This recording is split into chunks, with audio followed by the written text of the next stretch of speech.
problem is this, is that we are in a culture of dishonor. Everything in our society teaches us to dishonor.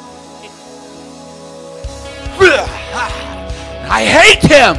Really, sir? You hate? We're sitting in church right now, and you hate? Bless you. And he's the reason that we have this, and they're the reason. And in fact, if you would shut down your stupid Facebook account and learn how to pray, maybe you would change a thing or two. You don't have to clap. That's for free.